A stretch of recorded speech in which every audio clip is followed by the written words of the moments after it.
What did we do? Oh, you didn't hear me? I was like, because No. I did not hear you. If you're wondering why she didn't hear me, it's because it mutes our mics when our intro is playing. But I thought that it had come back in already. Guess not. Okay. Anyway, I welcome always back. am like, every time we play it, I'm just like, yes. I'm like, it never gets old. I'm vibing. Yeah. That's what I was like. Anyway. Welcome back, everybody. Welcome back to U Sports. We probably haven't introduced ourselves in a while because we forget. I'm Spencer. That's Caitlin. We're so happy to have you here, and we're so happy to be here on this lovely Friday kind of morning. It's 10:38. I don't know. It's almost noonish. Brunch time. Ooh, brunch I want time. brunch so bad. I want a mimosa so bad. My 3-year-old my 2-year-old is turning 3 tomorrow, and we're doing a tea party for her birthday. And I'm like, can I spike my tea? Yes. Can I? You can. The answer is always yes. I feel like a hard, like a hard tea, a hard iced tea. That's a thing, isn't it? This. Yeah, girl. Twisted tea. Well, I'm going to do it. Twisted teas. Yeah, literally. And first of all, before you do anything else, make sure you like, comment, subscribe, love us, hate us, whatever. But make sure you like and subscribe. You don't have to hate us, because we're really cool. No, actually, if you do, just like that's walk really away. Unnecessary. Yeah, turn around, walk away. If you hate us, I do want to remind you that there is an option to not watch us. I know you can click out of it. Crazy concept. If you hate women, if you want hate to talking. Why are you watching? Why did you click on our video if you know that you hate when women talk? And maybe I you should go to also just therapy want to instead. remind you that if you do hate us, you commenting 15 times and watching the whole video does benefit us. Yes. So you can do that. I'm fine with that. Go, honestly, do your thing. But be nice about your hate, because I will cry. So, sticks and stones may break my bones, and words will always hurt me. So, words will also break my bones because I will jump off a bridge. Oh, that's dark. Sorry. But actually, so yeah. Anyway, I just wanted to say this because I've learned that a lot of you men really don't like women, and that's so great for you, I suppose. It's true. But again, there's no reason for you to be here. Okay. You are not our target audience, whether you believe that or not. Anyway, moving on. Yeah. Here's our target audience: girls and men who are okay with girls, men who are respectful to girls, men who really like basketball and are like, I love hearing a different opinion on basketball. Oh, I love that. Yep. But if you're a man and we have a lot hates of you, women, so thank you. Skedaddle. Yep. I agree. Scram. The doors out of here. That way. Ejected. Double tech. You get out. Flagrant 2. Punch in the face. Suspended. Leave. You suspended all episodes. See you later. Till you get therapy. Every episode. Yeah, until you work out whatever issues you have going on. Anyway, moving on. We wanted to talk about, obviously, and I'll put the banner up here for everyone. The Thunder get their revenge last night against the Cavs. I want to start this off by saying, before anything else, and Caitlin agrees with me, nowhere in our last episode did we say that Shai Gilgeous-Alexander was a bad player. Okay? We said we don't particularly usually love his game. Ever. Okay?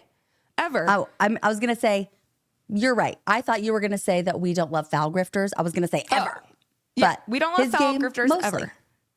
Most of his game, I'm not a fan of. Does that mean he's a bad basketball player?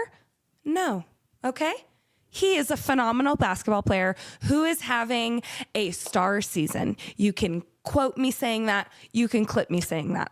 Because a lot of y'all did not have your listening ears tuned in and said that we were the worst podcast ever. And then you tried to come to your man's rescue saying that he's not a foul grifter when he openly admitted that it is a skill of his this week. Okay. So the two things can be true at once. He can be a great basketball player who also likes to draw fouls. Okay. Well, like and James so, Harden. and it's funny. Yes. And so what I was going to say too is that it's really funny because I did see a lot of people be like, if you're going to talk about Shai, make sure you talk, like, not just to us, but in general. Yeah. If you're going to talk about Shai, make sure that you talk, about Luka, about Trae Young, about Embiid, about Harden. And I was like, have we? We have. And it's funny because I'm like, we can't talk about every foul grifter in every single episode. But I'm like, we have talked about each of those people. Yes, like earlier in the season, we talked about how Luka's one of the greatest scorers currently in the NBA, but he flops and he whines a whole crap load. And we've talked about Embiid being the most, yes. Oh my gosh, Trae Young, one of the best passers that we currently have. My guy's averaging like freaking 14 assists per game this year. He's insane. Not a great shot right now, but incredible point guard. Great shot creator. He's amazing. He foul baits. He does. It's just a thing. He loves it. It's just a fact. James Harden. He is the OG foul grifter. He is the OG kick the foot out from the 3-point line and throw yourself back to get an and one. To get a 4-point play. He's the OG. Listen, we talk about these people all the time. It is not just SGA. And we have actually talked about earlier in the season how SGA is actually having less free throws per game this season than he has in a while. Literally just 2 seasons ago, he was averaging over 10 free throws a game. Like, that's insane. I'm sorry, but like for a guard, that's crazy. And he had 5 last night. And the thing is with me is I could care less if you're getting, we talked about this last episode though, we could care less if you get to the free throw line naturally. You're going to have more free throws if you do drive a lot more. I only care when I am watching a game and I am seeing purposeful foul baiting. Exactly. Like I cannot stand it. Doesn't matter if it's SGA, Embiid, anyone, any single person. If I see your leg kick out, if I see you push off, if I see you wrap your arm, like any of that nonsense. And then like throw your head back and do all the antics. Yeah. I can't stand it. Okay. Even like Nuggets fans will say it, like, because luckily we are blessed and no one really does that on our team. But after Jokic has been fouled like 500 times and doesn't get one call, he'll do it occasionally because he's like, dude, and they finally call it. Okay. So, and no one likes it there. So I just, as 2 individuals don't like foul baiting, doesn't matter who it is. SGA had a phenomenal game last night. I'm going to give credit where credit is due. He had 40 points in 29 minutes, 3 rebounds, 8 assists, 2 steals, 65.4% from the field, only 2 turnovers. So again, you guys can be nice. And I literally said yesterday, I was like, of course SGA is going to have the most beautiful, clean game of his career. Yes. After we talk about his foul baiting game against the Wizards. And he really did. He had an incredible game. I legitimately yesterday was like pissed off because I was like, ew, why does he look so good? He's smooth. He's efficient. It pissed me off because I was like, you want to know why, Caitlin? Be so for real. It's because the Cavs defense. The Cavs defense just isn't as elite as the Wizards. Clearly. I knew it. Freaking knew it. They're not even as physical. They're not on the same tier. Okay. This was a game. Okay. I had missed the first 15 minutes. I came in, I got off work at around 6 minutes left in the second quarter, and the Cavs had scored 33 points. And I said, "Por qué? Someone give me for why? Someone give me the Spark Notes version." And basically it came down to the Thunder's elite defense, which of course, both of these teams are the top defenses in the league. The Nuggets saw how important turnovers are and taking care of the ball on Wednesday night against the Rockets. They forced so many turnovers, and the Thunder forced how many? Yeah, the Cavs ended with 21 turnovers and the Thunder only had 6. So the Thunder were bothering the ever-living daylights out of them, okay? They just couldn't get anything. They're such a good, like, cohesive defensive team. Everyone on defense is always on the same page. Your perimeter defenders, Hartenstein on the inside. Like, everyone is on the same page. Everyone knows where the ball is. Every possession, everyone is moving cohesively. And mind you, they didn't have Hartenstein It's insane. or Chet. We know exactly, they've had Chet out. But even Hartenstein was out this game. So I think a lot of people were thinking it was going to be a scheduled loss. Just like Nuggets play Rockets. I think like a lot of us were really excited for this matchup. And then we had Jokic and AG out. So it's like one of those things where you just don't expect them to do well. And then you have Hartenstein out and you still do fine. Clearly, they were shooting like, I don't know what happened to the Cavs, okay, because they're a top defense usually. And the Thunder were shooting 50% from the field. And this was at the end. Most of the game, they were shooting almost 60%. And yes, the Cavs defense did get a tiny bit better. Yes. That's about it. I say a tiny bit.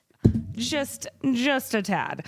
But even like the Thunder only ended with 11 free throw attempts. They were 90%, 10 for 11.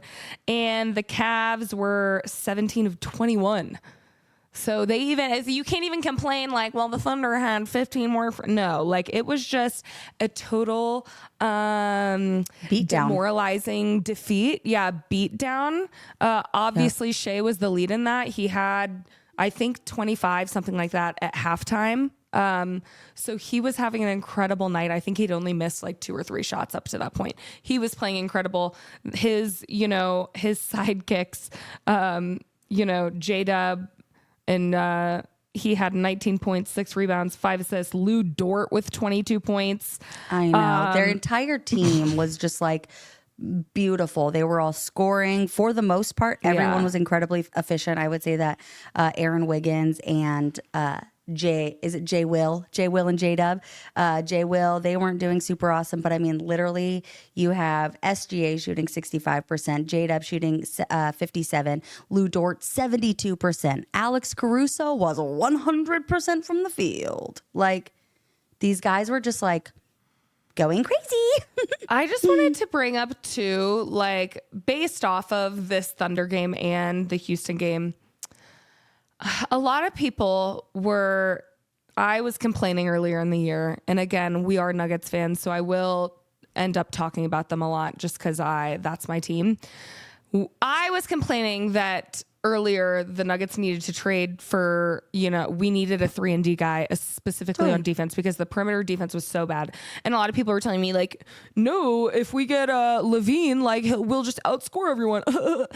Defense isn't that important if we outscore. If you haven't noticed, the teams that are at the top of each conference, crazily enough, have the best defenses.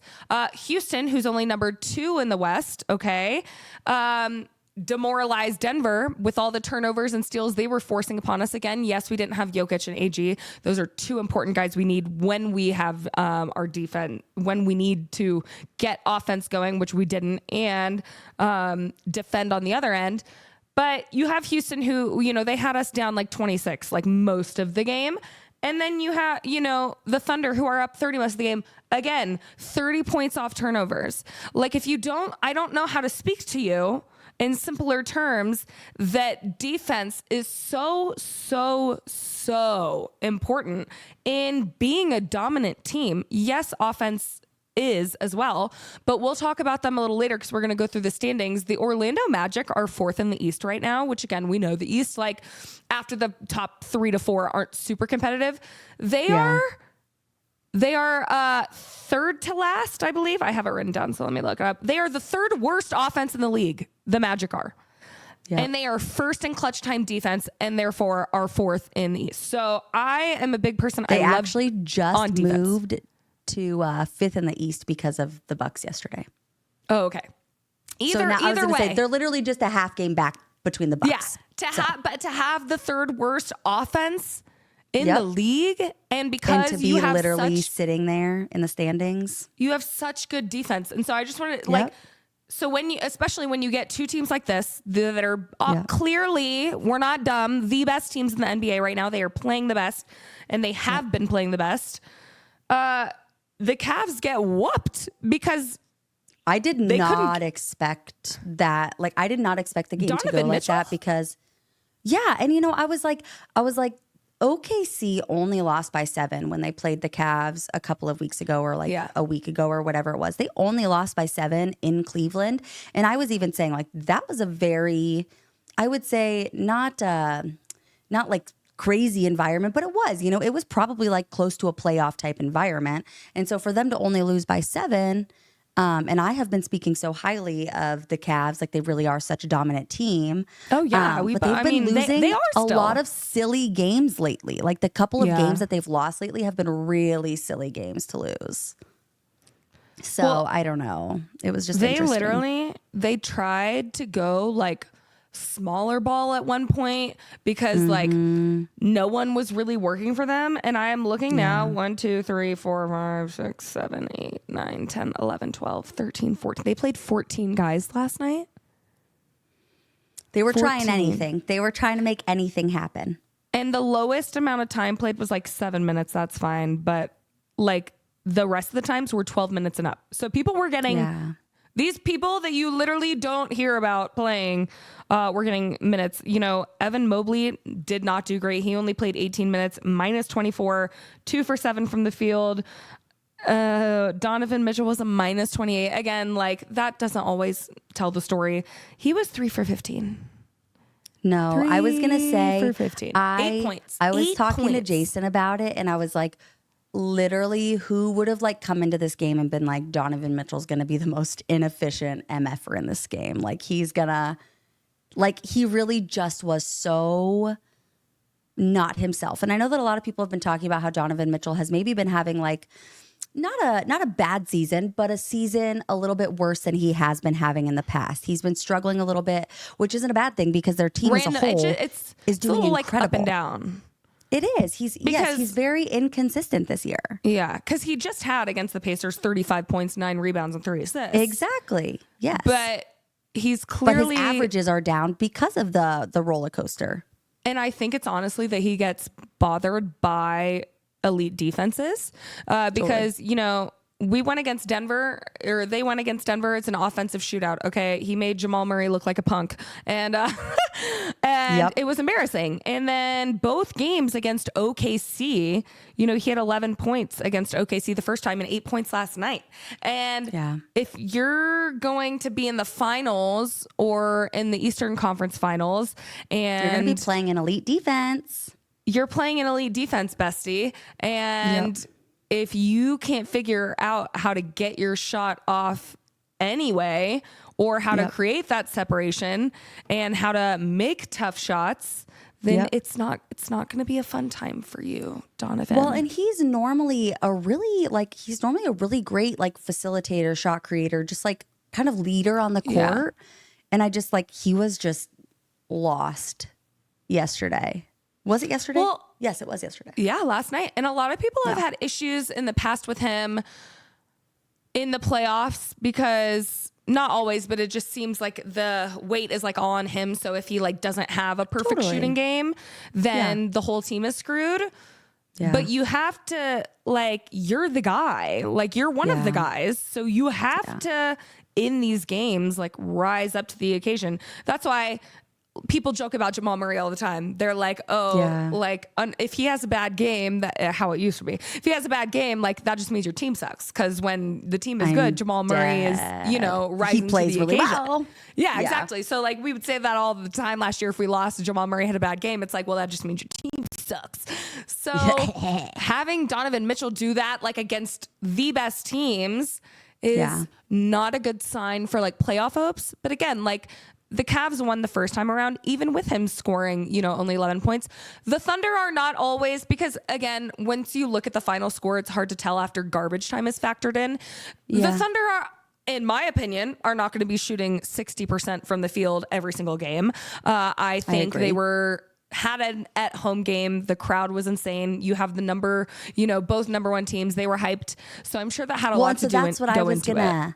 that's what I was going to ask you is like, I wonder if OKC maybe thrives a little bit better in, not in enemy environments, but maybe in like, you know, playoff or enemy territory and stuff like that. Maybe they thrive a little bit better off the hate you have. There's such a, and I mean this in like in a good way. They're such a cocky team. Like every single one of them thinks that they're the best in the world. And in order to be the best in the world, you have to think that you're the best in the world. You know, like you actually have to, you know, put it out there and play like it. Me and my mom say this about like surgeons. Surgeons are almost always narcissists. Well, you kind of have to be a narcissist. You kind of have to be cutting into people's bodies. Yes, you have to think you're perfect and tell yourself that you are. So understandable. And so, and so that's kind of like my, like, OKC has like this, you know, this thing. Their whole team's thing is that like they're all besties, they're all goofy, they're all cocky and confident, and you know, like they F with the reporters and like they joke around 24/7 and they're corny and all that thing. But again, that was something that worked for the Grizzlies 2 years ago as well. That was huge for them, was like this cocky confidence that like literally just led them through the playoffs. Yes, you know, and it's something that's, I think, really important. And so I wonder if maybe the Cavs kind of were lacking that. They came into this OKC arena, and you know, OKC fans, they're so effing hyped to be here. They are so effing hyped to have, you know, one of the best teams in the league right now as a small market team. And they know that they've got 16 first round picks in the coming years, and that all of their guys are literally 26 and under and all this stuff. Like they've got the world at their fingertips. They have no reason to be worried about anything. Exactly. And so I wonder if the Cavs like maybe came into this, like I said, enemy territory, playoff type environment, and they start playing. People are starting off not shooting well. Like the team started off not shooting well already. And OKC was already like, OKC started shooting like 80% for the freaking first quarter. They were going crazy. Yeah. And so I wonder if like the Cavs literally were just like completely demoralized, completely thrown off, and just could not get it together the rest of the game. Because that's what it looked like. Yeah, they literally just 100%. Looked like they were a jumbled mess. They did not look like the cohesive team that I'm used to seeing. And again, once you start having turnovers, it seems like they won't stop. Like once you start having excessive turnovers, it feels like that's the story of the game. And like, no matter how hard you're trying, I witnessed it with my own eyes. Okay. The Houston Rockets had the Nuggets miserable with the turnovers. And like, even at one point, I forgot who it was. Might have been Dylan Brooks, just literally like basically grabbed the ball out of Jamal's hands. And like, he literally just went like, what do you want me to do? Like, what am I supposed to do here? What do you need from me here? So I think once you get that mindset of like, damn, we need to stop turning the ball over, it's almost like you're overthinking it. Totally. I hate that it's an Eastern Western Conference matchup, so that's it for the season. You know, they've played each other twice, so we won't see more. The series, I know. It's crazy, though, just because, like, obviously we talk about it. The Thunder are just so damn deep, and they will be forever. But did you see the rumors that they want to get Cam Johnson? Well, what do you need him for? Now they said the Cavs are getting it. Listen, do you know how much I hate? No, I'm sorry. That's what I meant. The Cavs. I meant the Cavs. I was like, what do they need him for? But the Thunder were up there originally, and I'm like, what? Yeah. You guys leave something for the rest of us, okay? Like, you're number one. What are you needing to improve? Why do you need 46 great players? World domination? Like, goddamn. But I was going to say, I guess I think that there's a certain lineup with the Thunder that like they have the number one defensive rating. And then the lineup of MPJ, Murray, AG, Russ, and Jokic have a number one defensive rating when they're on the floor. So everyone's like, I'm dying. They're like, we need this in the playoffs. And like true Nuggets fans are like, no, we don't, because the bench is going to come in and the Thunder's bench are going to go on a 33-4 run, maybe a 33-1 run. You keep that theories to yourself, my dear. I wish every day that we had gotten Alex Caruso. Annoying as Lou Dort is, he is an amazing defender. Alex Caruso is, I think, the best perimeter defender in the league. And the Thunder are just full of tryhards. But that's good when you want defense, because defense is all about effort. Listen, Every time I watch them play defense, I just get pissed off because I'm like, how? I don't want to play you. You're too good, and it's annoying. I don't have time for that. So we just want to say, all of you Thunder fans that got mad, please watch a video and put on your listening ears before you complain after seeing 2 seconds. Because I think we all know that anything that you watch can be taken in a different context if you don't watch the rest of it. Okay? And shout out to the nice Thunder fans that were like, agree to disagree. Yes. Great job, guys. Appreciate you. Yes. Really love your content. I'm a Thunder fan, though, so ouch. And they were being so kind. And I was like, I fear you guys are actually nicer to me than you should be. So thank you. Mm-hmm. We love you. On to more things that are probably going to get Thunder fans mad. But this is going to be... I texted Caitlin. This is a discussion. This is discourse. I texted Caitlin and said, I'm going to attempt to not be biased and just talk about the facts and the stats. But obviously, Nikola Jokic is my GOAT, and I believe who should win a 4th MVP. And I ask you before we get into this talk, if you're a Thunder fan who, or any fan actually that wants Shai to win the MVP, I really, really want to know, respectfully, in the comments, without tearing Jokic down, okay, and without using the excuse of best player, best team, because we're going to talk about how we think that's dumb. So without the standings, why you think he deserves it over Jokic. Because as I was talking to Caitlin before we were recording, and I was like, Shai is having a star season. No one is taking that away from him. He is having an incredible season. He's averaging, better than some of the greatest of all times did, in their best season. Yeah. Okay. He's having an incredible season. No one is saying he's not. But Jokic is having a greatest of all time season and is actively beating records every single week. He was the first player to get to, 15,000 points. I reposted it. So Nikola Jokic in his 709th game was the fastest in NBA history to reach 15,000 points, 7,500 rebounds, and 5,000 assists. Okay. The closest, or the person that was ahead of him, was Larry Bird in 799 games. And let's talk about it. Jokic didn't start when he was drafted during a Taco Bell commercial. Okay. So it's the fact that he reached these numbers 90 games ahead of Larry Bird. Who was him? Larry Bird was coming into the league as him. He was coming in as a starter. Okay. Jokic was not a starter for 3 to 4 years. Okay. So for him to be the fastest without being a superstar to begin with in 90 more sooner games is insanity. Okay. Not to mention they said that he currently has more wins than any player in their career since they started or whatever. Which again, then we go back to the 2023 playoffs where he averaged 30 points, 13.5 rebounds, 9.5 assists. This season, he's averaging 30.6 points, 13.2 rebounds, and 9.9 assists. This man during the regular season, the first half, not even the second half, is averaging literally 0.1 point away from a 30-point triple-double. Triple-double. Yeah. So I just, with taking out the best player on the best team, which Shai is, I'm not saying he's not. How, unless you're just saying that Jokic has already won it too much, is he not earning of this reward? And I know a lot of people were saying, well, Luka was averaging blah, blah, blah, blah, blah last year, which I get.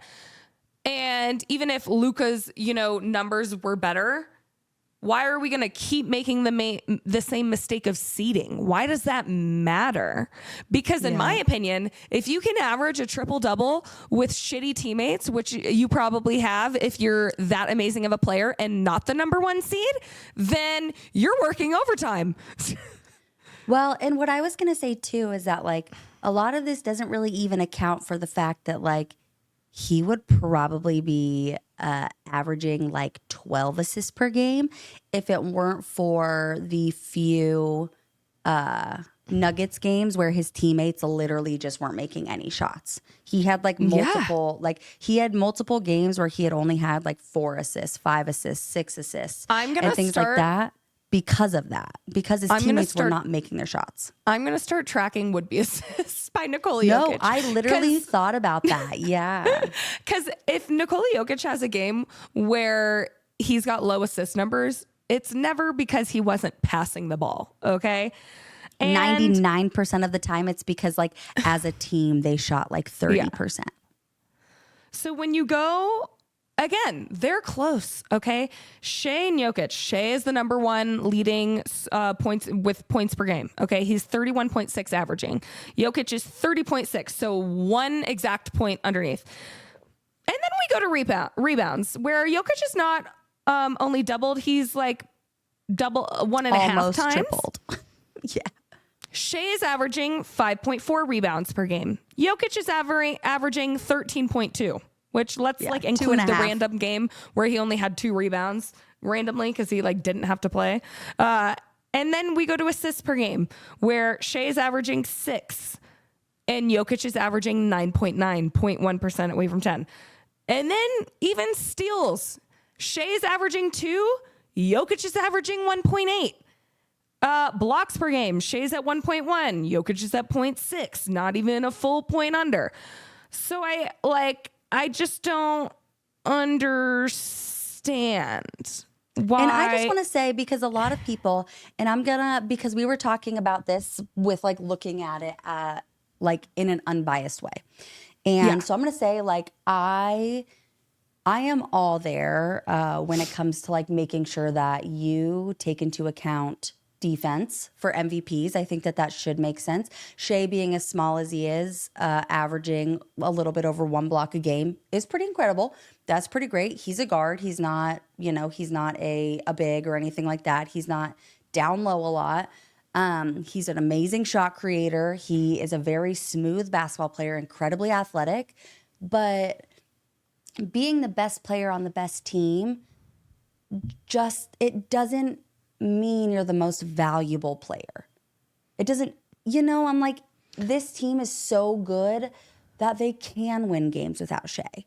Shai is not necessarily a necessity in every single second of the game. Because they're so deep. But I also just wanted to say, I did not want to end this without saying that Jokic is averaging 55.5% from the field. Shai's averaging 53.1. That's incredible for both. I just want to say. Jokic is still in, the top 3 of percentage by 3 points. He's shooting 47.1% from the 3, and Shai's at 35.2. Okay. So when we're going off these, like, I don't know how you can read those numbers and say Shai's better, first of all, because Jokic is doing a little bit of everything. And that's, Caitlin and I have said this all the time. To me, an MVP, again, is not just doing amazingly for like himself for the team, but is making everyone else incredible. Okay. He's rebounding. Jokic is averaging literally over 13 rebounds a game. That's getting second chance points. That's keeping a team from getting second chance points. And then when you're almost averaging 10 assists a game, that is creating looks for your teammates. You're facilitating. You're making your team better. And Jokic has said this before, why he loves passing so much. He says a basket makes 1 person happy, an assist makes 2 people happy. And I love that. And same with like what you're saying, Caitlin, the Thunder are amazing, and that's okay. Like, that's why I fought with Dallas fans a lot, and I didn't get it because they were like upset that they had good players on their team. And I'm like, Jokic just raises the floor. I almost made a joke the other day. I was like, do you think that Jokic could revive D'Lo? Because it seems like at this point that he can revive anyway. He's revived Russell Westbrook to literally the numbers Russell Westbrook was damn near hitting in his peak. Yeah. And he's 36. His literal prime, And they took the numbers, and in the NBA with Jokic on the floor, the Nuggets are first in offensive rating and defensive rating in literally every category. Yeah. And they are 28th and 28th to 30th as soon as he steps off. So that is my favorite thing. Once you see that, I'm like, this is like literally the most obvious thing in the world. That there shows value. That shows that you are the most valuable to your team. Your team is literally the worst team in the league when you're not on the floor and when you are on the floor. So that's why it's like, that's not me trying to sound biased. It's just like my math is mathing to me. And so I don't understand, like, because I'm not trying to be rude to Shai. I know he's incredible. I just don't know how you can give it to him over Jokic unless you're just saying it is because Jokic has had 3 and because of his like standings. But again, like, we're 4th and we're 1 game back from 3rd, I believe. Yeah. 1.5 maybe, and like 2 games back from 2nd. Yeah. We're 1.5 back and then 3 back from 2nd. 1.5 back from 3rd, 3.5 or we were 2 back from Houston when we played Houston, and then because we lost to Houston, they got another win, but they lost last night because they had a back-to-back. And Nuggets play tonight. So if Nuggets play tonight, which I think we should, we're playing the Heat, we'll see. Then we'll be 2 back from Houston, which is the 2nd seed. So if you're going off like, well, we're not seeded high enough, you when everything was going on with Luka and everyone was upset about it last year, they were in like a 9th seed, right? An 8th seed, I think, because they started rising towards the end of the season. Once they got PJ and Gaff, that changed their season. So I understood what they were saying, but it's like the same reason, like, Cade's not in the conversations. Yeah. Or if he is, he's 9th or 10th just because he's had an incredible season. So it's like not that Luka didn't deserve it last year, but it's just like, I understand. But it's like, you can't use that, in my opinion, as a defense against Jokic this year, just because he's not the 1 seed right now, right? I mean, I don't think, to be fair, I don't think anyone's catching Thunder. I think Thunder are firmly with the 1 seed. They're like 8 games ahead or 9 games, but yes. So that's my opinion. I was going to throw something in there. Without tearing anyone down.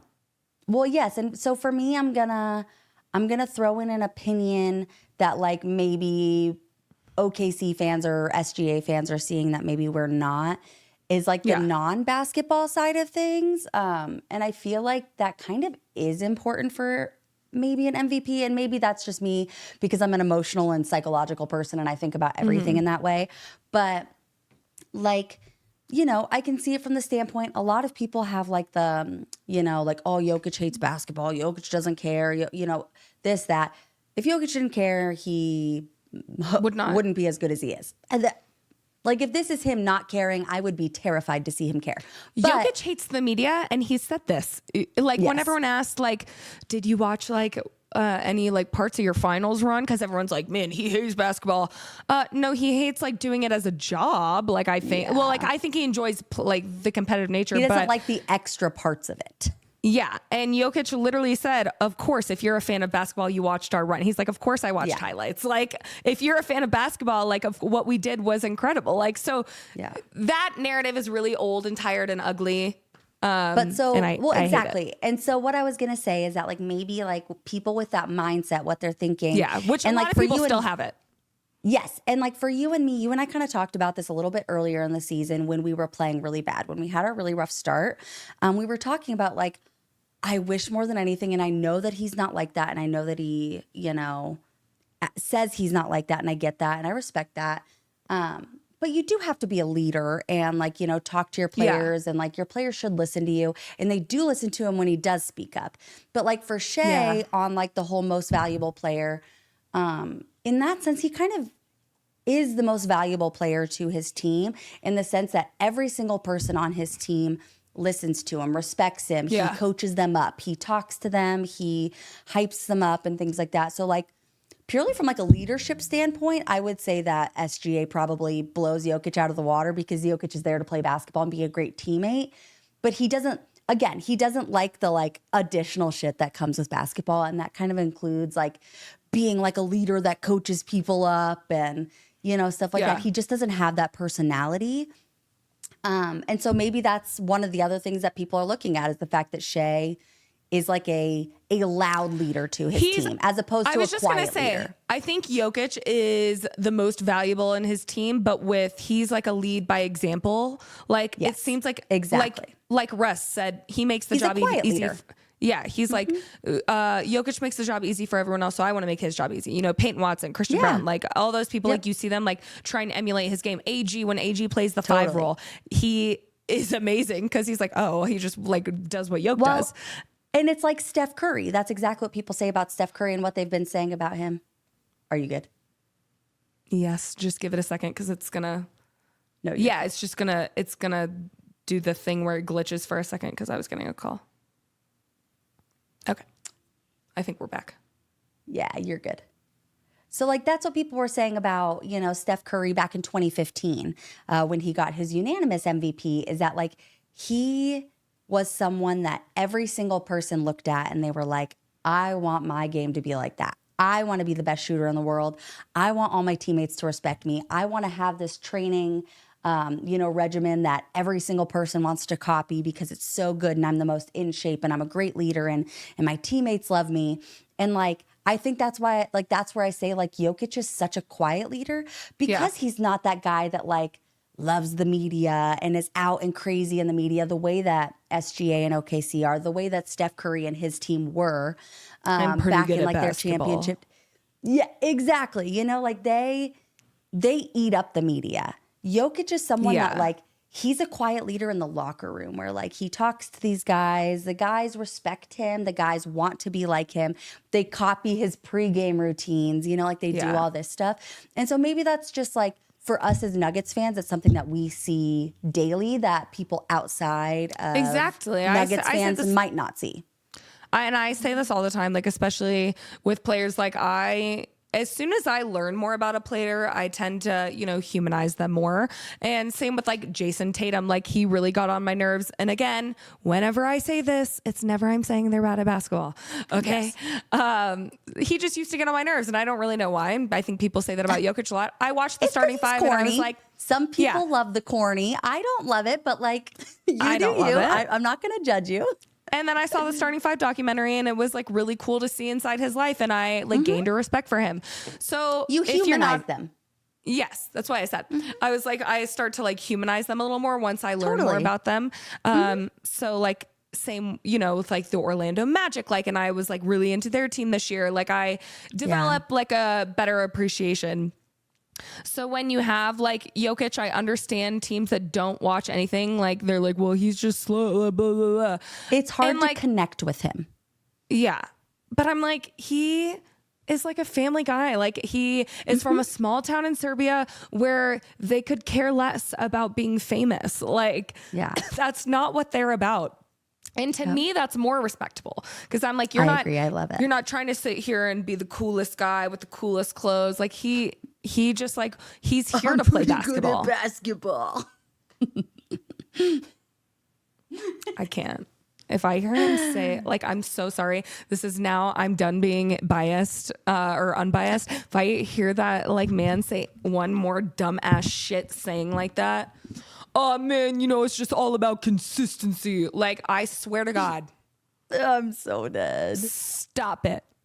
And Stop it. I'm going to throw in one more random thing because out. I know that we're talking Shai versus Jokic, but a lot of people are also forgetting that Giannis still exists. And Giannis is actually in a way, he does. And like where the Nuggets are currently the 4th seed. Yeah. The Bucks are right now because of their game on, I said yesterday, 30 minutes ago when we were talking about it, but it was 2 days ago because today's Friday. So on Wednesday, the Bucks played Orlando and they ended up switching spots. That's what happened is because the Bucks beat Orlando by like 25. But so like I have like the comparison stats here. And so this is Giannis versus SGA. Giannis is actually second in scoring, SGA first, obviously, and then Jokic is third behind them. They're all literally incredible. All of them are they're averaging. all within like 0.5 and stuff like that. Exactly. And let's see. Assists. Giannis literally has 0.1 more than SGA. He has 6.1. SGA has 6. Rebounds. Giannis is averaging almost 12 rebounds a game. He's averaging 11.8. And SGA is averaging 5.4. Steals. Giannis is averaging almost 1. SGA is averaging 2. Again, I do think defense is important. So for SGA to be averaging 2 steals and 1 block a game as a guard, that is pretty amazing. I will give him that. It shows effort. Yeah. Absolutely, yes. And Giannis, 1.4 blocks a game, and SGA, again, that 1.1 block a game. Minutes per game, Giannis is playing a tiny bit more, like half a minute, literally half a minute more than SGA. Field goal percentage, Giannis is literally shooting 60% this season. That is efficiency. That's impressive. And then you have 3-point. All right. We do have to mention Giannis is shooting 16% from three this year. from three this year. 16. So that is tragic. All right. That is tragic. Wow. SGA is shooting 35%. Free throw attempts per game. Giannis is another one. He's Mr. Run and Dunk guy. He's one of those guys that I swear to God, if he runs and dunks and someone breathes on him, the ref is going to call a foul. So that's something. And he averages a little bit more turnovers. But what I'm saying is that, like, Jokic is in the 4th seed in the West. Giannis is in the 4th seed in the East with technically better stats than SGA in half of the categories. SGA beating him in the other half of the categories. And SGA's first. Like the whole best player on the best team thing just doesn't work for me because it doesn't always work like that. A lot of the times the best team in the league doesn't just have this one, and I say a lot of times because again you have guys like Jokic and you have, you know, guys that lead their teams on these Cinderella runs. But LeBron, like Exactly. You know, you but have you have those guys that are OKC those guys. And the Cavs this year, who are the 2 number 1 teams, and both of these teams have guys have literally multiple guys that are averaging 10 to 20 points per game. You have a whole team. Elite defenders. Like they're not they're elite. They have like multiple options of elite scoring and elite defending. Yes. And so that like brings my question. And again, like I would love to hear people's thoughts about this, like literally without shitting on anyone else. I genuinely want to know. I want to know genuinely like how, when you read those things, like what makes it so, because everyone's like, it's obvious. Like, but like, what do you mean? Like how? Like, again, without shitting on anyone else, like how are they better? Yeah, again, exactly. How do those players be better? My biggest thing is I don't know how you refute the first in every category with Jokic on the floor and second to last or last in every category the second he steps off. Like that to me is like, hello. But yeah, because, and I get like I said, best player on the best team just like doesn't necessarily work for me. I mean, I totally get it because like I would say that SGA is clearly the best player on the best team. J-Dub is an incredible player and a perfect second option. But I don't think he's necessarily beat out SGA or gotten to SGA's level the way that I thought that he might this year. And everything like that. But he's like right there. He's incredible. He's still a couple. He's like, yes, but like you look at the Cavs. Maybe? Yeah, just a little bit younger. And then like you look at the Cavs and I'm like, I can't really pinpoint a best player on the Cavs. Like I don't think that really anyone on the Cavs should be in the MVP conversation because I don't really see who is the most valuable player. Again, because they're all really great and they all work really well cohesively. So, I mean, I think that everyone has a defense to their MVP, like Jokic, Giannis, Shai. Some people are still shouting for Jason Tatum, you know, whatever that may be. But like, I think, like I said, I think everyone has a defense, but I would genuinely like to hear without people being like, Jokic hates basketball. Jokic is boring to watch. He can't be the MVP if he's boring. I'm like, what does that even mean? He already won it. I've never won. And again, like, I'm sorry, but it does sound really silly when you're coming on and you don't watch any other games. Like Caitlin and I actively watch, and it's not just about us, but we actively watch 95% of NBA games. And even if there's a big game that I missed, I will go back and watch it. So I'm not just sitting here like oblivious saying like Jokic is the best. No one else can touch him. Like Shai's having a monster season. Jokic is having a greatest of all time peak, like greatest peak that we might ever see. A lot of people are saying, not just me. So I want to move on because we don't have a ton of time, and I know we're running out of time. I know we wanted to end with kind of like who we think might miss the playoffs this year, but I did want to get your thoughts, Caitlin, because you are a Warriors fan. You're going to talk about it. Okay, I'm just kidding. On what those comments were about.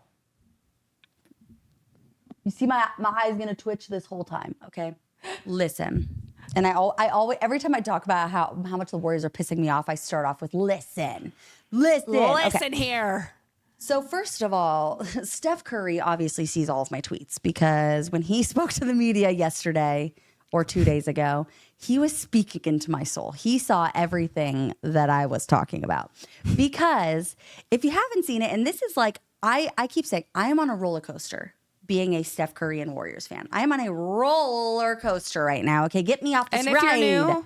If you're new, Caitlin is from Denver, so she is a Nuggets fan, but she also is a Steph Curry and a Warriors fan. If you're confused on, I've been following Steph Curry since he was drafted. I literally used to think I was him in high school. Literally, I like led the league in threes on like my JV team when I was a freshman, and like, yeah, I was balling. Okay, anyway, I thought I was Steph Curry. It's true, I am. But like, if you haven't seen the Warriors, and by the Warriors, I really mean Draymond, Steph, and Steve Kerr, earlier in the week / like over the weekend, they kind of like all went on like almost a little media tour, like post-game pressers, and like Steve Kerr went on like a radio show, like their local Bay radio show that talks about the Warriors, and all these other things, doing interviews, just regular media days and things like that. All three of them almost like cohesively said, we're all in agreement that we're not mortgaging our future or giving up the Warriors' future to like give one last swing at a title. All of them sounded sad about it. The way that they all talked about it was almost like they were like in mourning about the fact that they were not going to be doing anything and that they were just kind of accepting everything as is. They said the great thing about it is that we're all on the same page. We want to go out on a high note where, the end is near and we all know it, and XYZ. Like, they're all saying these things that like the Warriors can't give up their future to do one thing. People are saying we need to make trades, but we're all in agreement that the front office shouldn't do anything, and that we're going to, we have to rock this, what's it called? What is the word I'm looking for? Roster. Oh my God. And that we have to rock this roster as is. And that's just that. Like, literally they were like, oh, well, doesn't matter. Go team. Like, we'll lose, whatever. It doesn't matter. And like Steph Curry for like weeks now has been just playing sad. He gets on the court and like he steps on the court and looks like he's already losing. He's like, just like sad. And that's defeated. And if you know me, you know that like one of my favorite things about Steph, and the thing that I talk about all the time, is that I love players that play with joy. Russell Westbrook, one of my favorite players to watch, because he plays with so much joy, so much happiness, so much hype, passion, exactly. And that is always Steph. That has always been Steph. And now you have this Steph that walks on the court, does his little jumps, doesn't smile. He just kind of is like, it's like he's showing up for a job now. Like, he's no longer playing the game that he loves. He's showing up for a job. That's the way that it looks, and that's the way that it's been sounding all week. And so I'm like, if this is the end of it, trade Steph. Give him a chance. Like, you have the best shooter in the world on your team. And like, I get it. I get not mortgaging your future, but no one's saying that you have to trade Pods, Kuminga, and Moody, and Guy Santos, and TJD, and give up all your picks. No one's saying that you have to do that to get one star player. But why couldn't you give up Pods and then give up Moody, who you don't even play, who's been sitting on your bench for 4 years, and then a pick for a great shooter or for a great player? Like, teams were willing to give us a center for 2 of those like 6 guys and a couple of picks. That is not mortgaging your future. That is not throwing away your future. Yeah, it's throwing away a couple young guys, but like, you've had these young guys for a long time, and if you're not going to do anything with them, then don't. Like, I'm not understanding why you wouldn't like trade a couple of the guys, like especially Moody. I almost say like do it for Moody. Moody deserves to be on a team where he gets to play. He but deserves like, better. why wouldn't you send guys like Moody and TJD, or Moody and Jonas, or I'm sorry, Moody and Pods, and a couple picks to the Wizards for like Jonas Valanciunas? That was literally a conversation. Why would you not do that? Like, if you need a center and you need a big and things like that, why would you not do that? So I didn't understand the whole, like, we're not trading away our future. We're not doing anything to upgrade this roster. We're going to accept it as is. Okay. But then they go and they play the Wolves, and they were up on the Wolves by like 15, and of course only won by 1 because that's what the Warriors do. And this was like their first big win in a very long time. They have not been winning literally, I think, in like a month. Legit. They've had like the worst December and start to January. And then Steph Curry comes out yesterday and is like, if you guys think, like, if you got that I'm okay with losing and being on a shitty roster, like, out of my comments, like, that's insane. Like, all of your little Twitter fingers are crazy. That's not what we said. And I'm like, how is it not? Like, how is that? You guys all literally said you're accepting. Yes, you're accepting your roster as is, and you're not willing to trade away future assets in order to get better and give it one last swing at a championship. Yeah. You guys have all said the end is near, and you're not willing to put anything into it. So, like, what do you mean? Like, so what does that mean? I'm not, like, are you getting traded, Stephen Curry? Are you all leaving? Like, Steve Kerr was even like, I probably won't even be here in a couple years, but, like, you know, if they trade away their future, I think that'd be crazy, even if I'm not there. And so, like, Steve Kerr's like, you know, talking about how he'll be gone in a couple of years. And I'm just like, I hate you all. I'm on a roller coaster and I'm done with this. Literally tell me what's going to happen. Fix your roster or don't. Like, let me know if I'm going to lose or not. Like, let me know if I'm going to watch you guys lose for the next 40 games. Please. I'd love to know. I'd love to mentally prepare myself for the next 3 months of my life. Thank you. Let me just go ahead and be disappointed now, so I'm not disappointed later. Please, let me prepare it. Let me prepare for it. That's how I feel. Go team. Go team. Well, speaking of, then this will fit right in because we're going to talk about who we think is going to end up missing the playoffs. And I want to actually start with the West. There we go. Look. Nice. I'm going to take off this thing. We're so big in like the nicest way, like just our cameras. Our faces. Anyway, so here is the standings. Oh, it's over here. Here are the standings.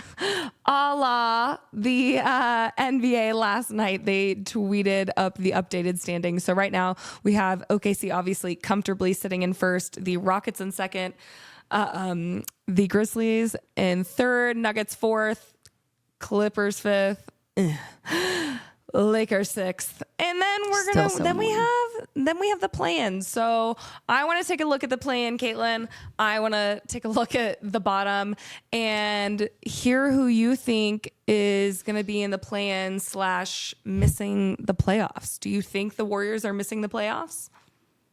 Yes. I really at this point, like, and I know I shit on a lot of people that like said that they were going to, because I literally had them third, and in the beginning of the season when they were playing really well, they were third.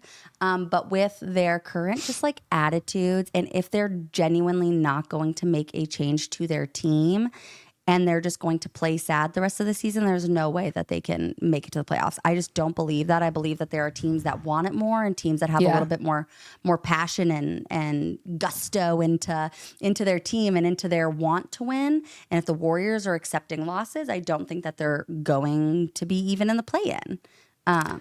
So I think it's comfortable to say that I literally just basically made out with my mic. I think it's comfortable to say that the Pelicans, Jazz, and Blazers are for sure missing the playoffs. Yes. I think it's crazy how far the Wolves have fallen, and it doesn't look like they're making a trade. I think, once Dallas gets Kyrie and Luka back, I see them, getting back above the Clippers and them climbing and the Lakers. Up. They're going to climb back up. I see them, in the top 5, top 6. I kind of think that the top 4 are solidified in the West. I kind of think that those I kind of agree. Genuinely, the way that they've been playing and the way that the Nuggets are on this up and up, I feel like those are the top 4. I can see the Clippers falling, as I feel like the Mavs will start to climb. Agreed. Once they get their guys back. I think the Clippers and the Lakers could potentially... I think the Lakers are probably going to be in the play-in, as they always are. Or they're always close to being. Do you think that the Kings or the Suns are going to make the playoffs this year? You know, the Kings have gone on. They just beat the Rockets run last night. I know, and it was a great game. It was insane. I'm so happy they did them. If De'Aaron Fox would have scored one more point, and I mean one more point, I would have won $250. I was so sad. I was like, go to overtime, but it's fine. But it was so painful. But so like the Kings, they're on quite the up and up currently. They're playing really well. They're really cohesive. It makes me sad because I love Mike Brown. So the fact that firing Mike Brown has kind of like led them on this run is crazy. Under their ass. Yeah, literally. So I don't really know about them. They are on this run. It'll be really interesting to see what they do. The Suns, though, I can't say until I see Mr. Nick Richards on their team. If you don't know, the Suns got Nick Richards from was it Hornets? Hornets. Is that where he's from? Yeah. Yeah. And he's a center. He's averaging literally like a double-double in his starts this season with the Hornets. And so it'll be really interesting to see kind of how he fits in with the Suns. Fits in with them, yeah. Exactly. I mean, literally, and it's funny because they're saying that like Nurkic, no one can find, like they can't find a team that'll take Nurkic or his contract. Shocking. I know. They said that they've been like shopping hard and they can't find anyone.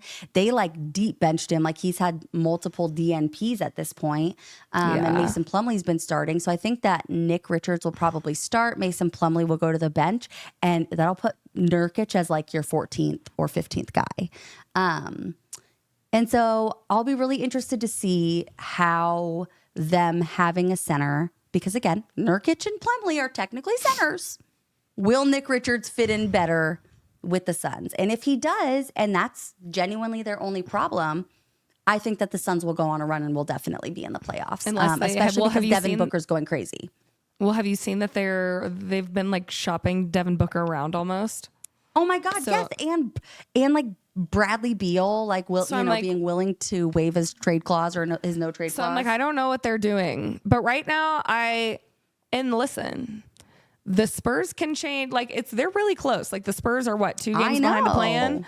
Yeah. I could see the Spurs getting to the play-in this year. But I think I don't know if they'll make it out of it. I think comfortably the Trailblazers, Jazz, and Pelicans are already disqualified. Yeah, I think that our seeds 5 through 12 are going to fluctuate. Be crazy. Mm-hmm. Yeah, I mean, I don't know how the Clippers are still in the 5 seed. It's actually kind of annoying, but I expect them to maybe be in the play-in. James Harden, Norman Powell. I need to have words with you. Healthy Kawhi. Words. Please stop winning. I'm done with it, friends.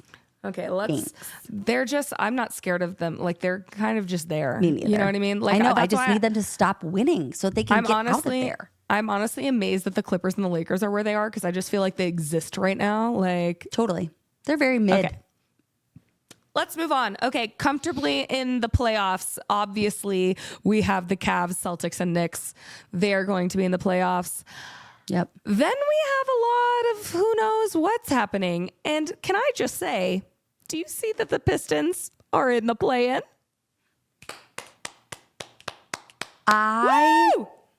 I would absolutely love to see the Pistons go from the worst team in the league to even an 8 seed playoff team. I would love that. That's the kind of shit that I live for. Give me a Cinderella story, baby. I love it. Period. I almost love it. And I think that they can, because I think the Bulls suck. No offense. Sorry, Chicago fans. I think that the Bulls are I think the Bulls are comfortably out of the play-in. I agree. I think the Heat could find themselves out of the play-in, especially we don't know what's going on with Jimmy, but he's not playing. Jimmy B.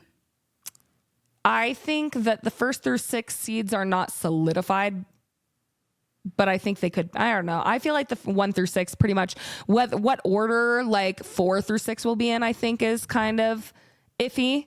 But that's what I was going to say is 4 through 6 to me, for sure. 1 through 3 looks solidified. I don't think anyone's catching up to Cavs. I think Boston Celtics they remind me of kind of where the Nuggets are after their championship run, where they know they're elite. They don't it's just a different story when you're the hunted, not the hunters. It's just how and it goes. And I think that they're definitely feeling that this year. But I don't think the Knicks are hunted. I don't think the Knicks are going to overtake them per se. I mean, they've obviously been having they're close. Celtics fans have been going on a little bit of a roller coaster. Magic, I think, could make a really good run depending on when they get everybody healthy and playing together. Back.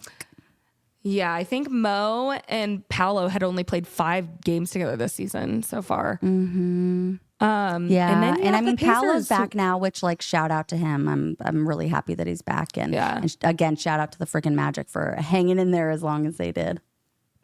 So I think fully the Raptors, Hornets again, same thing on the other end. I think those 3 are totally missing the playoffs.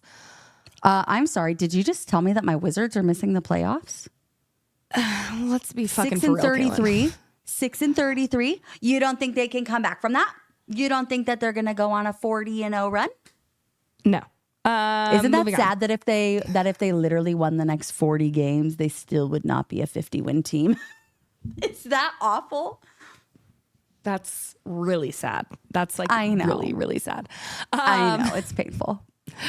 Moving on. Do you think the Nets can be in the play-in?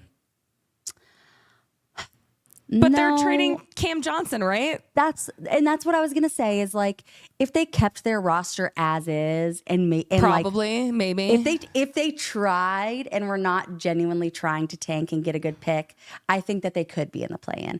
But I think that they're tanking. If you did not see, can we talk about the game the other day? Hold on, I just have to tell the class real quick. You can tell the class. I wanted to tell the class. Can we talk about how bad the Eastern Conference is? That the teams that are in the play-in are literally the Bulls, Pistons, and Heat. It's painful. Goddamn. And the Hawks. Even the Hawks have not been super awesome. Yeah, they have a good little streak. Let's just take a peek at that real quick. No one can see it. I'm going to tell you. We can't. Thank you, guys. You're welcome. I tried. The Clippers on January 15th. What's today's date? The 17th. 2 days ago. Wednesday. Beat the Nets 126-67. The Nets ended the game with 67 entire points. Whole points. 67. 1, 2, 3, 4 quarters. 4 quarters, 67 points. That's, if you know the clock. Wow. That's 15 plus 1, 2. That's 16 points a quarter. Wow. That is tragic. That is tragic basketball. That is very tanking for Wemby-esque. That is tanking for Wemby. Or no, who are we tanking for right now? Who's the guy? Capture the flag. Tanking Cooper for flag. Yeah. Or whatever the Dylan fuck Harper, his name is. Cooper Flag. Apparently there's several really good guys, but I know Flag is I think the number one guy everyone's trying to get right now. Yeah, so, they were the Nets were 17% from 3, 30% from the field for the whole game. Yeah, so I see Bulls out of there. Do you think? Me too. You think 76ers are making or missing?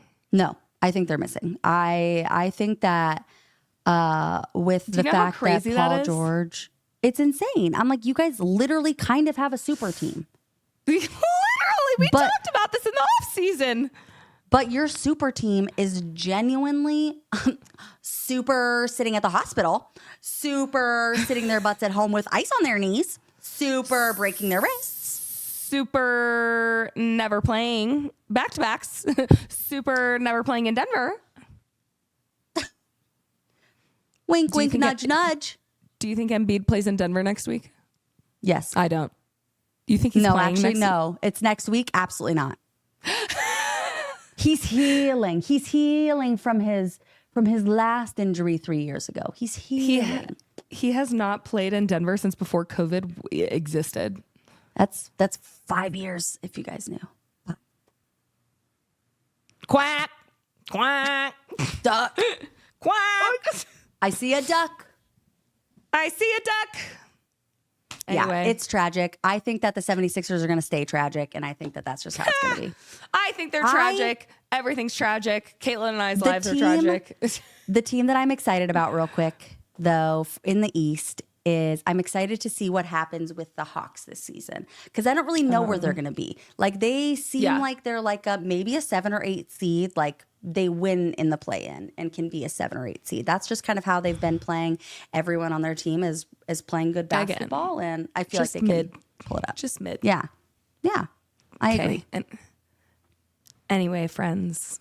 This has been lots of chatting. I've had fun today. That's all we have, folks. I had fun today, too. I had fun talking about the MVP talk. I hope you guys did, too. I'm interested and hopefully to get a lot of different opinions on it and a lot of different reasonings for why people want other people that are based in knowledge and intelligence. Totally. Okay? Yeah, Love you so much. Be kind. Give us some stats. Give us some be reasoning.